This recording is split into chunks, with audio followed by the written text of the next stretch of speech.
I get inspired by objects and materials and overlaying things, and my studio is kind of piles of things, and very often the arbitrariness of putting one thing on another is very helpful to start informing me of where to go.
My college experiences is first I went to Macomb Community College, and I graduated with a Bachelor of Fine Arts from the University of Michigan, and that was in ceramics as my major. After that, I continued my education in a way that's maybe kind of unusual. It wasn't at a college. I got a job at General Motors as a wood model maker. It was an apprenticeship, a formal apprenticeship, as a wood model maker through the UAW, and that was a 4-year apprenticeship. And so not only did I work at General Motors, but I also went to school and earned a degree in manufacturing engineering. And that was really, I'd say for me, a pivotal educational experience. And from there then, I started working for 2 violin makers. I did that for 13 years, and now for 10 years I've had a restoration shop, all along doing my sculpture also. But most artists, you know, we work at 2 or 3 things at one time to make everything happen. And the good part about that is that by working at a couple of things, they all contribute to the whole of making your artwork, which is a really wonderful thing. Traveling's extremely important, I think, especially earlier on. And I still do travel, maybe a little bit more for work now. I draw on some of those experiences, and to be able to expand how humans live, the religions that people have, to the houses that people live in, it's absolutely important to see how, you know, wood ages in the middle of a desert. Extremely important. I think now, though, I'm at a point in my career where I still do like to travel, but I can draw on a lot of things that I've seen, and, well, probably too, you get a lot of inspiration now from the internet, you know, researching things and, you know, making one connection to the other. Inspiration comes sometimes 10 years ago, sometimes 20 years ago, sometimes yesterday by something you read, sometimes by Googling a word and getting an image. So inspiration can come from all over the place, but I think that one overriding thing that's really continuing to keep my interest is about 6 years ago I went to the Smithsonian, and I made an appointment with the curator of math there, and I was able to see their mathematical models in the back room because there weren't any on exhibition outside.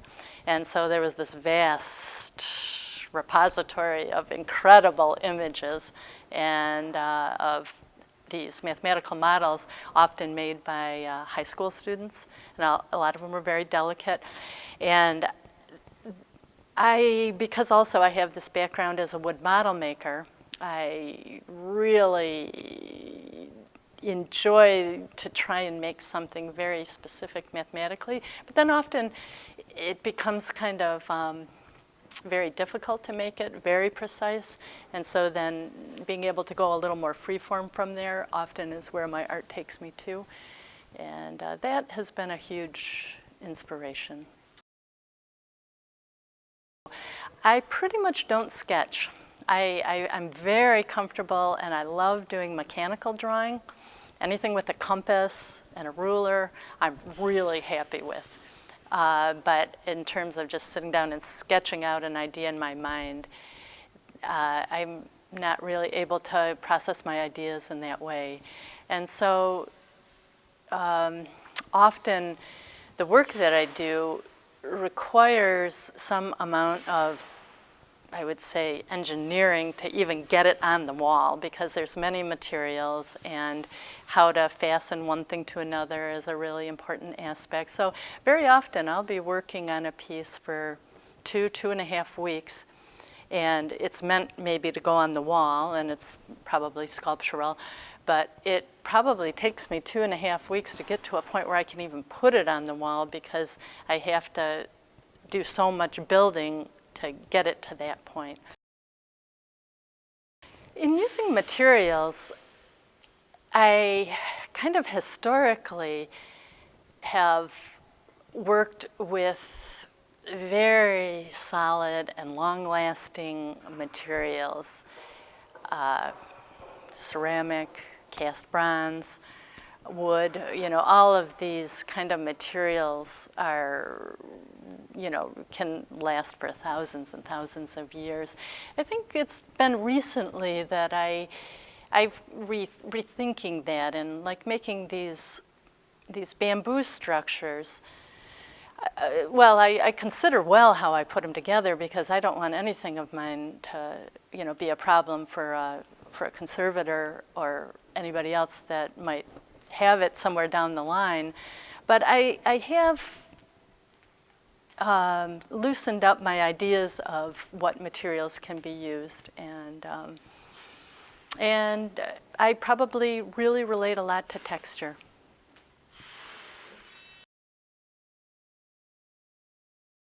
I have a piece titled Pink Diamond, and this piece was really a challenge for me in a lot of ways. And a lot of times the challenge comes in from a couple different directions.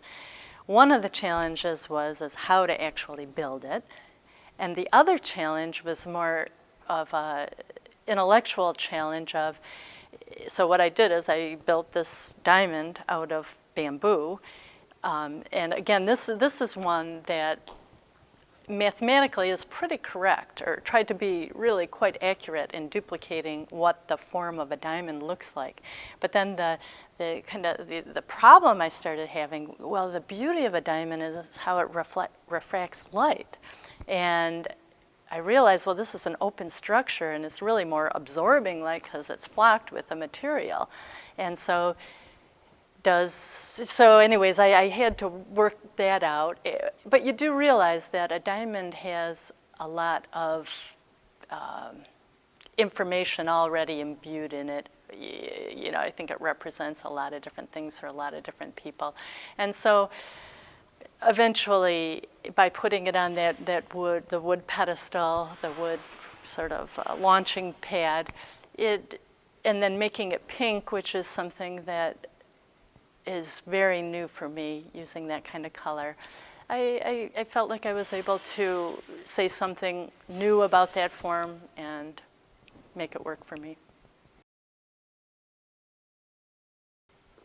I work a lot, and that's probably my biggest enjoyment in life. Whether, whatever hat I have on, I really enjoy my work. And so this piece titled Mountain was made initially as a functional tool in a sense, that I put down a little dab of wood or glue, and then when I want to just get, a very specific amount, I'll take it off of this little pile. So it's a way to administer the glue in a really precise way. And the glue pile started to build up, and I happened to put it on a nice little piece of wood, and it started to make this beautiful little landscape mountain piece. And I thought, well, I'm just going to varnish that a little and put a little silver leaf on that. And it worked in a couple of ways for me, because not only was I doing other work besides artwork, but then I was also making art at the same time, which is a really special bonus. You put so much time into making something, and as an artist, you're never really sure what's going to be taken away. But I would say that I aim towards somebody hopefully questioning something a little bit more. And I was recently at a barbecue and talking to a physicist, and he works at U of M, and saying, sometimes they have interchanges with artists, and he was a little bit leery about the whole thing, that, very often the artist might approach it from a very surface way. But I think that what I really hope to do is, I'm never going to know the depth of knowledge that the physicist knows, but I find concepts very interesting within that world. And at some point I realized I don't really care if I understand everything the physicist realizes. I just want to be able to take sometimes some concepts that are maybe about the universe or things that I don't fully understand, and most people probably really don't fully understand, and make somebody wonder a little deeper and take that away with them.